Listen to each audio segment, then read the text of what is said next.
You think you know the story of Exodus?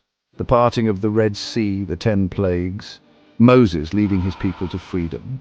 But what if I told you that hidden within the venerable pages of the King James Version, there are startling details, linguistic nuances, and historical echoes that most readers completely overlook? This isn't just Sunday school, a simple retelling of a well-worn tale. This is a deep dive into the unknown facts of Exodus as presented in the majestic prose of the King James Bible. Stick around, because by the end of this video, you'll see this ancient story, a story you thought you knew so well, with brand new eyes. The journey ahead promises revelation. We begin with one of the most debated aspects of the Exodus narrative, the hardening of Pharaoh's heart.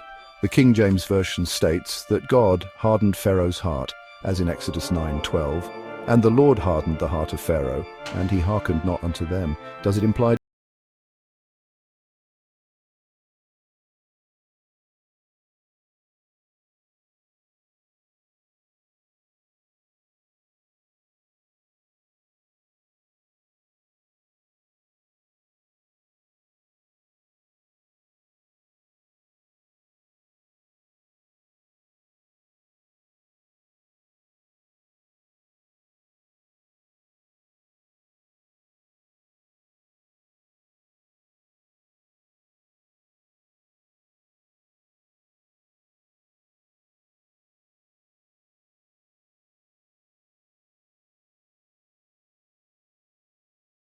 be seen as working within the framework of Pharaoh's own established defiance?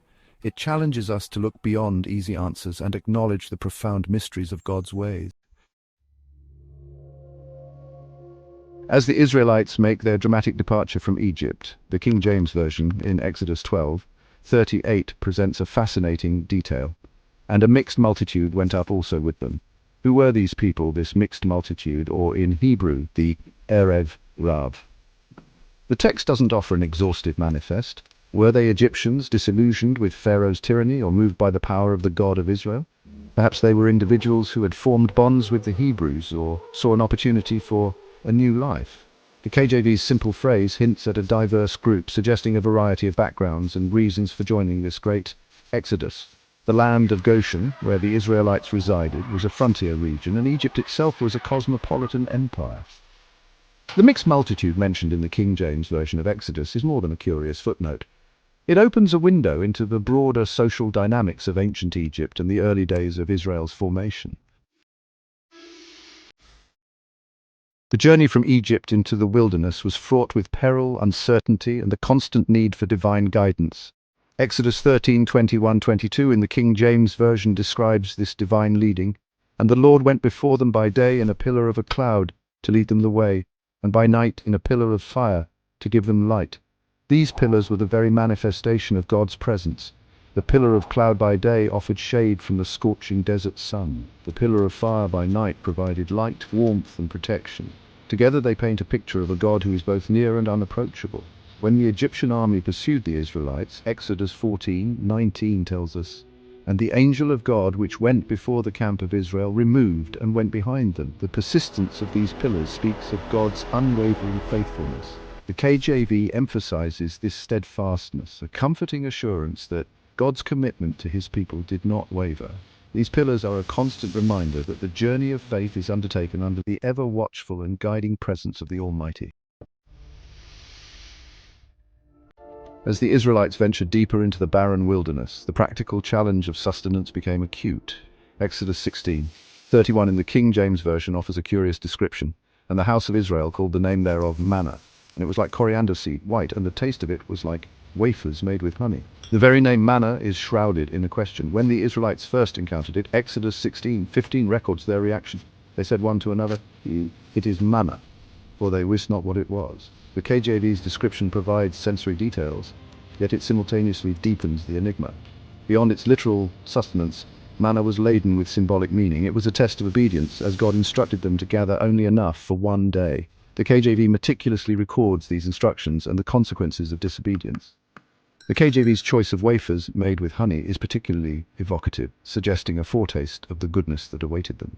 Therefore, the manna, as described in the King James Version, is far more than just ancient trail mix. It is a profound symbol of God's faithful provision. Shortly after the triumphant crossing of the Red Sea, the Israelites faced their first major crisis in the wilderness, a desperate thirst. When they finally came to Marah, as recorded in Exodus 15:20-3:25, their relief turned to despair, for the waters of Marah were bitter. The people murmured against Moses, verse 25 states, "And he, Moses, cried unto the Lord, and the Lord showed him a tree, which when he had cast into the waters were made sweet." The King James Version is straightforward. The Lord showed him a tree. The focus is on the divine revelation and the simple act of obedience. The transformation of these waters from bitter to sweet through the agency of a tree speaks powerfully of divine healing and redemption. The specific mention of a tree is intriguing, carrying significant symbolic weight throughout Scripture. The act itself, casting the tree into the waters, required faith. Therefore, the incident at Marah serves as a potent reminder of God's responsive care and his power to transform. The story of the brazen serpent primarily unfolds in the book of Numbers, chapter 21, verses 8 and 9. The King James Version recounts that after the people spoke against God and Moses, the Lord sent fiery serpents among the people. In response to Moses' intercession, God provides a peculiar remedy. Numbers 21:8 states, "And the Lord said unto Moses, Make thee a fiery serpent, and set it upon a pole, and it shall come to pass, that every one that is bitten, when he looketh upon it, shall live." The KJV's precise wording is key. Make thee a fiery serpent. The instruction was simple. Everyone that is bitten, when he looketh upon it, shall live. The cure was contingent upon a look, an act of faith directed towards the object God had ordained. In the Gospel of John, chapter 3, verses 14 and 15, Jesus himself draws a direct parallel. "And as Moses lifted up the serpent in the wilderness, even so must the Son of Man be lifted up." The brazen serpent becomes a stunning foreshadowing of Christ's crucifixion. Thus, the account of the brazen serpent serves as more than an ancient tale of miraculous healing. It is a critical piece of redemptive history. The giving of the law at Mount Sinai stands as a pinnacle moment in the Exodus narrative. Exodus 24:16-17 in the King James Version provides a vivid description. "And the glory of the Lord abode upon Mount Sinai, and the cloud covered it 6 days, and the 7th day he called unto Moses out of the midst of the cloud." The passage continues, "And the sight of the glory of the Lord was like devouring fire on the top of the mount in the eyes of the children of Israel." The KJV's choice of devouring fire is incredibly potent. This imagery speaks volumes about the awesome holiness and untamed power of God. The cloud that covered the mount for 6 days before Moses was called on the 7th adds to the mystery and majesty. The devouring fire aspect highlights his absolute holiness and righteous judgment against sin. The sight of that devouring fire would have been seared into the collective memory of Israel. It emphasized that relationship with this God was a serious, life-altering commitment. Therefore, when we read in the KJV about the glory of the Lord appearing as devouring fire on Sinai, we are confronted with the awesome, unmediated presence of the Almighty. We've journeyed through just a few of the often overlooked facets of the Exodus story as illuminated by the timeless prose of the King James Version. From the complexities of Pharaoh's hardened heart to the awesome sight of God's glory as devouring fire, these details enrich our understanding. The mixed multitude, the mysterious manna, the healing tree at Marah, the prophetic brazen serpent, each holds layers of meaning.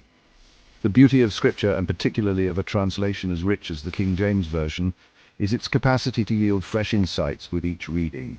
The story of Exodus is a story of liberation, of faith, of divine guidance, and of covenant. Thank you for joining us on this journey through the book of Exodus. Until next time, keep exploring, keep questioning, and keep seeking the hidden truths within the greatest book ever written.